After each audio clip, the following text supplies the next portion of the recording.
everybody. Thank you so much for coming to this talk, and thank you to Avocado Labs for having me today. And today we're going to be talking about trust and security culture and what is it. So before we start, I'm going to introduce myself. My name is Annie. I work as a security culture manager here at Autzero. I also lead the chapter of WoSEC, Women of Security in Madrid, and you can find me on Twitter. And as part of my job as a security culture manager, I focus 100% of the time in people security, awareness, culture, and everything related to this. As part of this, I've been doing a lot of research on influence, negotiation, behavioral economics, psychology, security. And today's talk is like putting all of that, mixing it up, finding the core, and that's what we're going to talk about today. So before we start, I would like to ask you to take a look at this picture. And if you're an InfoSec, I want to ask you, what do you see? Maybe you see insider threats, people clicking on phishing links, security engineers that keep on coding vulnerabilities, or like human error waiting to happen. Or maybe if you're a developer and you see people in security, maybe you just see the naysayers, or the police, or people that just complicate everything. So there's friction in this, and there might be difficulties. But let me tell you what I see. What I see is opportunity. Maybe the most important, biggest opportunity we have to make the internet safer. Because is it a ridiculous idea to say that if we make people think securely, then we can make the internet safer in a scalable way? I don't think it is. Now, why do we need to do this? So I would dare to ask anybody to tell me that everything is fine. I don't think it is. So we have security breaches happening everywhere, privacy issues, vulnerabilities, etc. So we need to take as many opportunities as we have to make the internet safer in general. Now, we have a reason why we want to do this, we must do this, and we have opportunity to take. Now it becomes a question of how. How do we take this opportunity? That's what we're talking about today, a proposal on this. So I would like to explain this with an example. So let's imagine that we have company foo and company bar. And in company foo, everything is complicated. So here, the security team is feared. There are naysayers, the police, we are afraid of them. Everything feels like pushing up a very big drop uphill. There's no room for learning or collaboration or improvement. Everything is just complicated. Now, if we look at company bar, it's the complete opposite. Here, there's collaboration, there's teamwork, and people feel that security is part of their jobs. There's growth, we're always learning about it. And instead of things feeling uphill, it feels that we're going downhill. And maybe there are security incidents in company bar, maybe there are issues, but this company is far more resilient and far better prepared to handle them. Now, if we look at this two companies, there's a single element that differentiates them at the core of everything. And that element is trust. Now, we may think that trust is this very fluffy thing, this very rainbows and sunshine, and maybe we just think it's like kindness or honesty. But when it comes to business, trust is actually a very measurable, actionable, and economic thing. And in high trust companies, everything happens a lot faster and everything is a lot cheaper. And we can get good at generating trust very, very fast. And we can leverage this to overall make things work better, faster. And in general, without trust, there's no room for collaboration, for learning, for influence, for teamwork, or anything at all. Now, trust, we don't know what it is. So let's start to define it. Let's start to get to know it better. And the first thing we need to understand is that it starts with every single one of us. No matter what we do in the company, no matter our roles, trust starts with us. It starts with the trust we have in ourselves. Then this bleeds into the trust in our relationships, then into our organization and our team. And in the company setting, this goes back to the market and then the society as a whole. then what is it still? How do we get good at generating it and extending it? Now, trust is a measure of two things: character and competence. We tend to think that it's just character, but in reality, in business, if you don't have competence, then you're not a trustworthy professional in general. And in character, we have integrity, intent, and in competence, we then have our capabilities and our results. So integrity, or the character is the foundational aspect of the trust we generate. And on the integrity side, we have our honesty, the congruence we have, so everything we say and think is aligned with what we do, the courage we have to stand up for what we believe in, and the humility we have to accept that we're wrong or learn from others, accept other people's ideas. Then we have our intent in general. So we have a good purpose. We don't have a hidden agenda that just benefits us. We have good motives. Everything we do is aligned to generating a win-win scenario and not just winning for ourselves. And then our behaviors are good, and we have overall just good intent in everything that we do. So we have character, we have the foundation necessary to generate trust and be perceived as trustworthy. And then we have competence as well.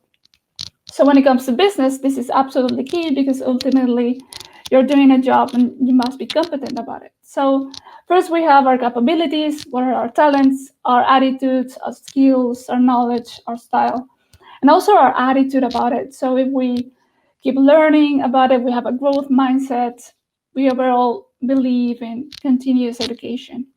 And ultimately, we have our results, our past, our present, and our future results, everything we have accomplished, how we have done it. And this is not just what we have achieved, but also the learning outcomes we've had, supporting other people's goals, and so on. So if we have both of these elements, then we generate trust, and this builds into our relationships. Now, why in the world am I talking about this? I thought this was a security talk. Well, the reason why I'm talking about trust is because of culture. So culture is, in any company, the way things are done, the way people behave when no one is watching. And so in any company out there, there is a company culture, whether it's written or not. And then as part of that, we also have a security culture. And the key part of this is that culture is what drives behavior, not policies, not handbooks or anything. The culture, the way things are done. And so if we want to take the people opportunity or the opportunity that people represent, then culture is a way to do that. Now, what are the types of security cultures we can have? And I really like the way Lance Hayden explains it here. So we have different types of security cultures in any company. Maybe you work at a company that has a process security culture where everything is just about enforcing the policy. Everything is really tight. There's no room for innovation. This is a typical place where security is the police in general, because they're always calling out the policies and trying to enforce them. This is a very tight control, and there's barely no room for innovation and collaboration here. Maybe you work at a company that just cares about audits, and this is the compliance security culture. And here we just care about documentation, the way things are always done. There's also no room for collaboration and learning so much either.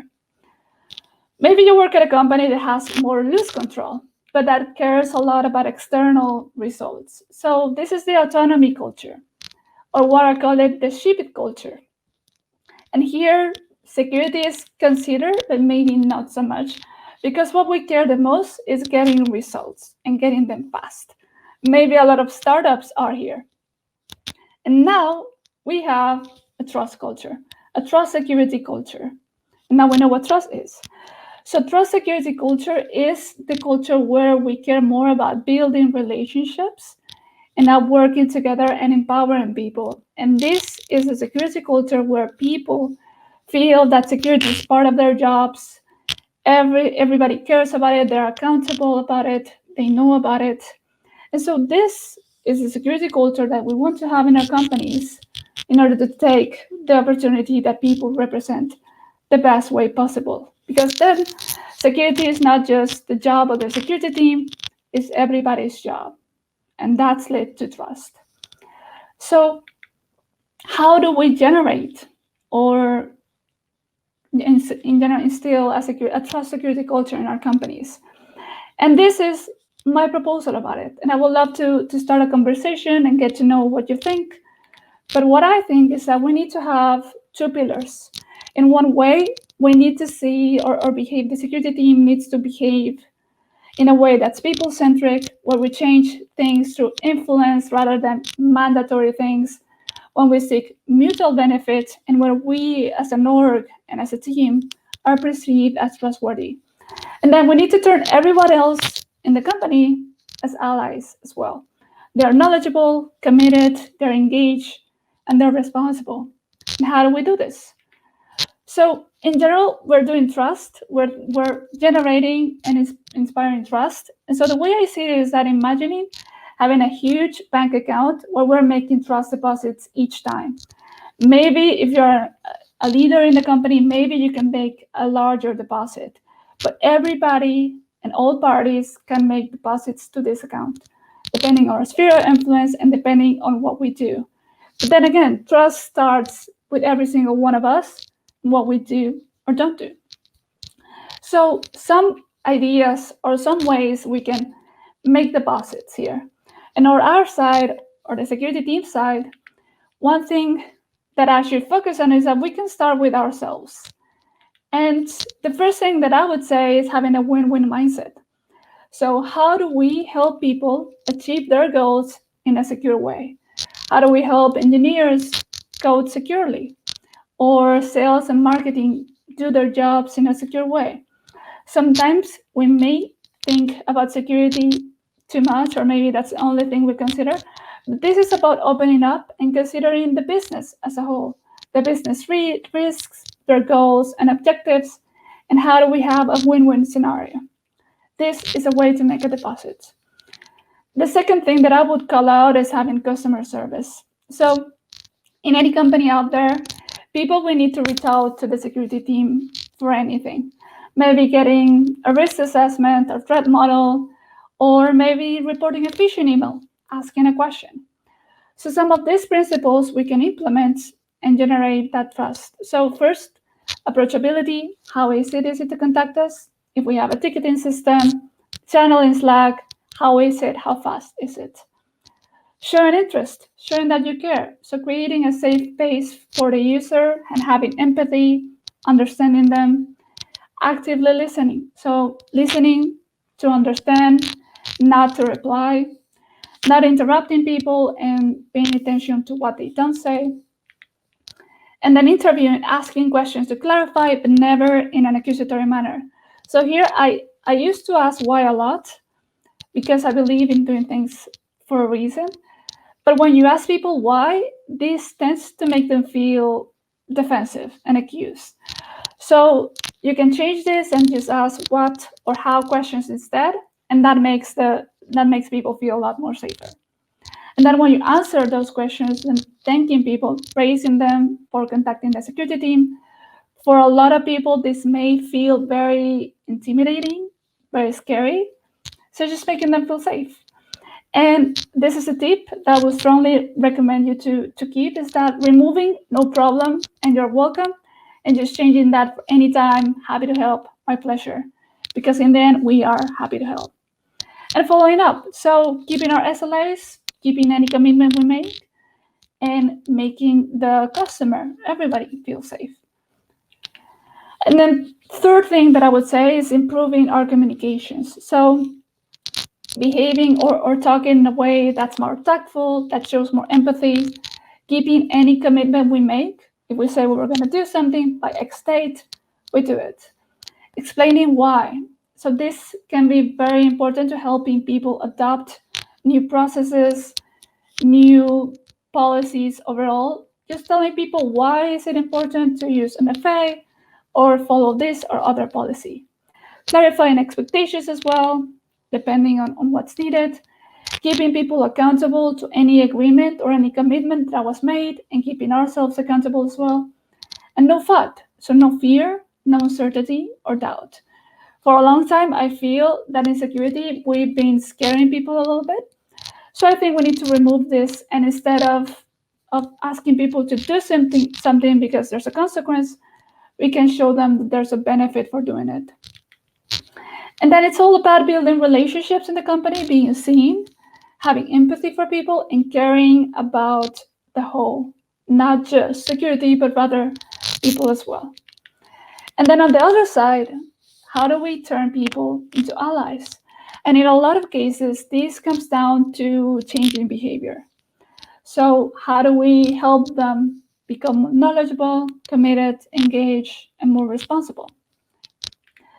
And here I would like to call out the FBI. So, the FBI hostage negotiation team, they went through major change back in the 90s.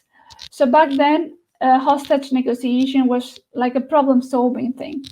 And they realized that when dealing with terrorists and criminals, this didn't work at all. And so the FBI director said that they needed to completely change the way they approached negotiation. And they assembled a small team that knew a lot about behavioral economics, about psychology, crisis management, incident response. And after doing a lot of research, they found Daniel Kahneman. And what he said, and he ended up winning the Nobel Prize for his study, is that people are irrational. We are emotional beings. We feel before we think. And the decisions we make, the way we behave, is first and foremost emotional. And so once you see people as emotional beings that think, then they can adapt this and change our models into negotiation to focus on emotion rather than rationality. And what they came up with is this model. The FBI Stairway model for behavior change. And the reason why I'm calling this out is because this essentially is based on trust. So when a negotiator comes into the scene, what they do is win the trust of the people they're negotiating with, the criminal. And they do this by first actively listening to them. What are they doing? How do they feel? Then being empathetic about it, using tactical empathy, which is like empathy on steroids, building rapport with them, and then influence them to eventually change their behavior. And what this does is use trust. So trust, like I said back then, is not a fluffy thing. It's something that can literally help save people's lives because it's used even in the field here.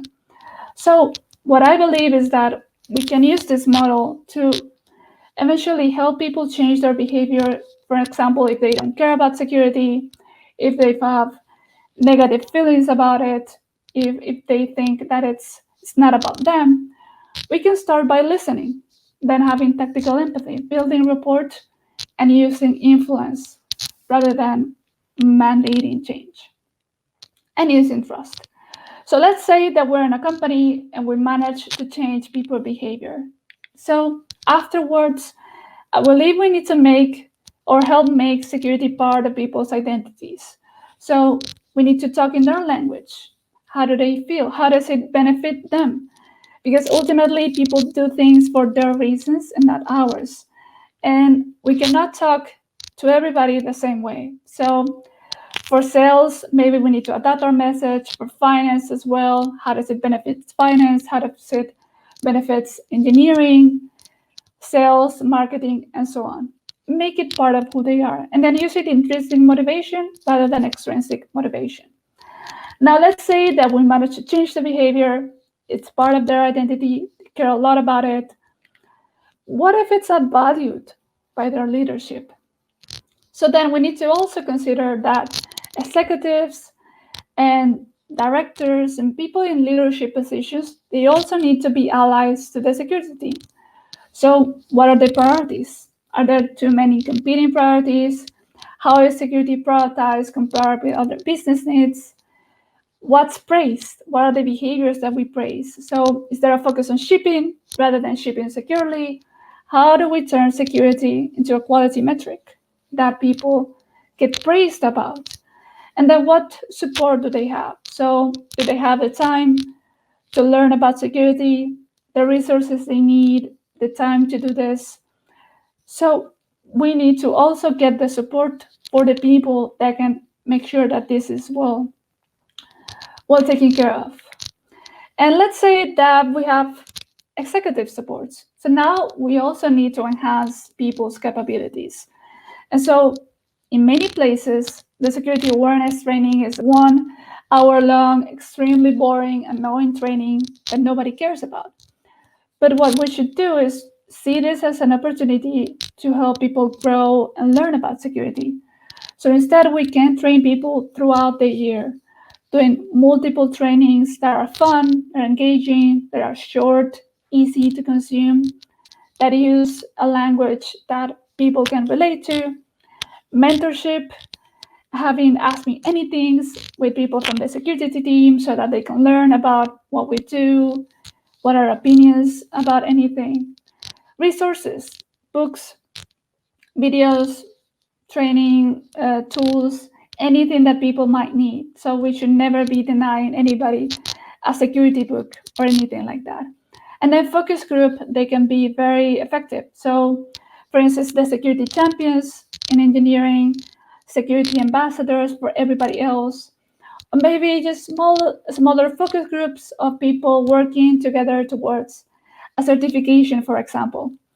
And the core thing here is that we should see this as an opportunity to make or help people grow and learn about security. This is absolutely key in general.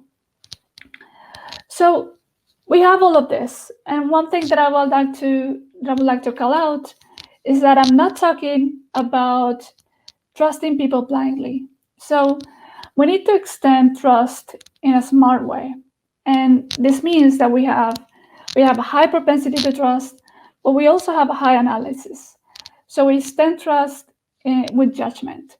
This means that we continue to have our zero trust processes, our detection and response, our logins, and we don't give access to everybody to everything. So I would like to be very careful about that. And these are different things. So what I mean is that we should be extending trust in a way that is thoughtful. So it's not just trusting everybody with everything. And this is what I mean with smart trust. So that's my way, my proposal to generate this trust security culture. On one side, the security team, we're people-centric, we change to influence, we care about people, we want to seek mutual benefits, we are a trustworthy organization as a whole. And then on the other side, we see everybody as allies. They are knowledgeable because we have enhanced their capabilities, we help them learn and grow. They are committed about security because security is part of their identity. They are engaged because we are seen as well. And they're responsible about it. And they are also supported on this. And so hopefully, if this happens, then maybe next time you see a picture like this, no matter if you are in engineering, sales, marketing, or in security, you don't see what you used to see maybe before. What you see now is people you trust that also trust you back. And within this trust, there's a security culture that has the potential to make the internet safer. And with that, thank you very much. I would love to get your feedback and your comments about this.